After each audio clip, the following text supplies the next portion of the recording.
It's another Q&A edition of Optimal Health Daily, episode 1876, and I'm Dr. Neil Malik. Hey there, happy Friday, and welcome to another Q&A edition of Optimal Health Daily, where I answer your health questions related to fitness, diet and nutrition, and lots more. You send in the questions, and I answer them for you.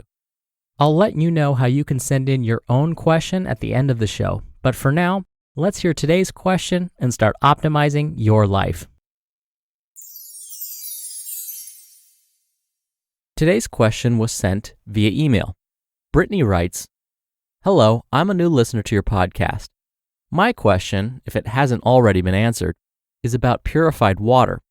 I have heard about water in the United States being stripped of all its vitamins and minerals, and I was wondering, is this true for all bottled water? And what are your recommendations concerning this? Thanks." Thank you for your question, Brittany, and I'm so glad you found the podcast. It's actually been a while since I've talked about hydration and water quality, so the timing of your question is great.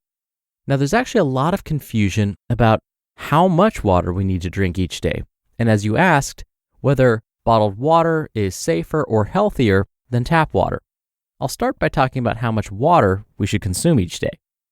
You may have heard that we should drink 8 glasses of water per day. I'll be honest, I do not like this recommendation. The biggest issue here is the definition of a glass. Glasses come in many different sizes.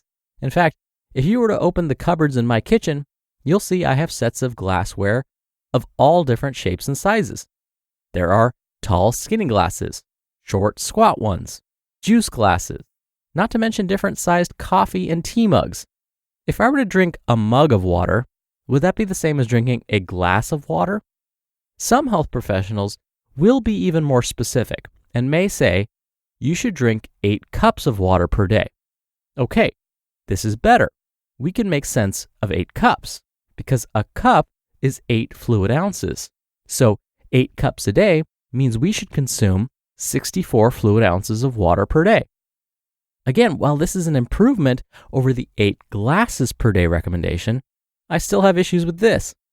This is because depending on a person's body weight, their age, their gender, their level of activity, where they live, and so on, the water recommendations will vary. So, the best way to know whether you are drinking enough water each day is to look at your urine color. I know it sounds disgusting, but let's be honest, you're probably looking at it anyway. If you aren't, you should start now. Your urine should be a light lemonade color. So this means there's a hint of yellow. If it's dark yellow, you may be dehydrated. If your urine is clear, you're consuming too much water. Don't stress too much if here and there your urine is too dark or clear. Just try and make sure that it's a light yellow most of the time. Obviously, you don't want your urine to be dark yellow most of the time because long-term dehydration is unhealthy. The reason you actually don't want your urine to be clear most of the time is because overhydrating may lead to the body getting rid of some important nutrients like vitamins and minerals. And you can actually dilute your blood too much, and that can lead to its own set of problems. Now, Brittany, you asked about water sources. This is an interesting topic because here in the United States, our water supply is considered one of the safest in the world. Yet, there are instances where water coming out of our faucets may not have been the cleanest. A couple of years ago, there were highly publicized water quality concerns in the city of Flint, Michigan. In case you weren't familiar with this incident, the water being supplied to the public in the city of Flint wasn't being properly treated and was contaminated with lead, which is a known toxin. In the U.S., the water supply must be carefully treated by local water agencies. This treatment involves a series of highly regulated processes. This is all monitored by the Environmental Protection Agency, or EPA, along with local water agencies. This system has worked very well for most of its history. Occasionally, there are issues like we saw in Flint, Michigan, where it fails. However, water coming from the tap is still considered the cleanest and safest. When it comes to vitamins and minerals in tap water, these levels vary depending on the region in which you live and your local water agency. In general, tap water is actually low in vitamins, but it can contain some minerals like calcium, sodium, potassium, chloride, magnesium, even some iron and copper. Some of these minerals are natural, Others can come directly from the pipes that deliver the water to our homes. The minerals in these pipes leach into the water supply. Some tap water also contains fluoride, which is added by the local water department. But not all local water departments add fluoride. Now, if you want to know what specific minerals your tap water contains, you can find this information on your local water department's website. They usually post the results of the regularly scheduled water analysis. But it's been estimated that these minerals likely don't contribute much to our overall daily intakes. Now, you may notice that your tap water smells like chlorine or doesn't really taste all that good. This is because the water is treated with chemicals to make sure it's free of bacteria, viruses, and parasites. So, while it is safe to drink, the taste may make you want to purchase forms of bottled water that don't have this same flavor profile. Now, I should mention that chlorine doesn't get rid of the minerals in the water. Other forms of filtration might.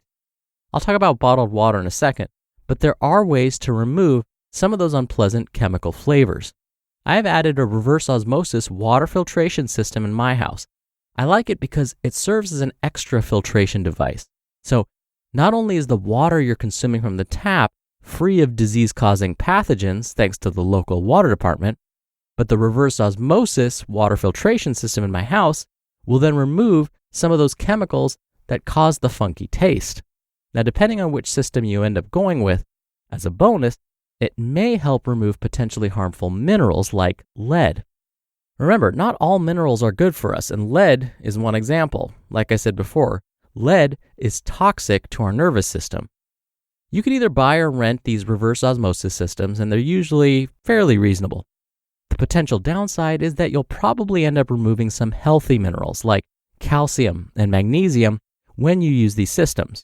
But again, since water isn't a major source of these minerals in our diets, it's not a big deal.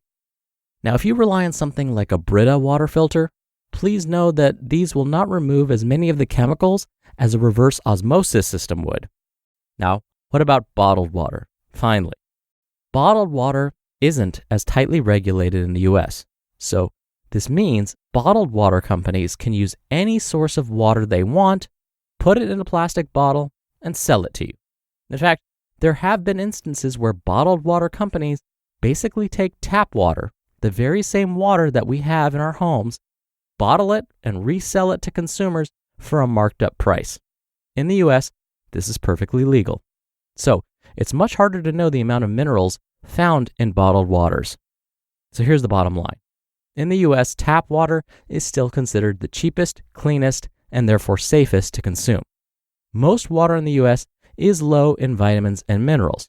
The quantities of vitamins and minerals in bottled water is hard to know because it's not as tightly regulated as tap water. So drinking tap water is the way to go. Now, if you can't stand its taste, consider purchasing or renting a reverse osmosis system for your home. Thank you again for the question, Brittany, and you can send your question in to health@oldpodcast.com. Or if you want to send an audio question, we still take those. You can do so at oldpodcast.com/ask. Or you can call in your question. The number is 61 I love OHD. All right. Thank you so much for listening every day. Thank you for listening all the way through. I hope you have a wonderful weekend. And in fact, I'll see you back here tomorrow where your optimal life awaits.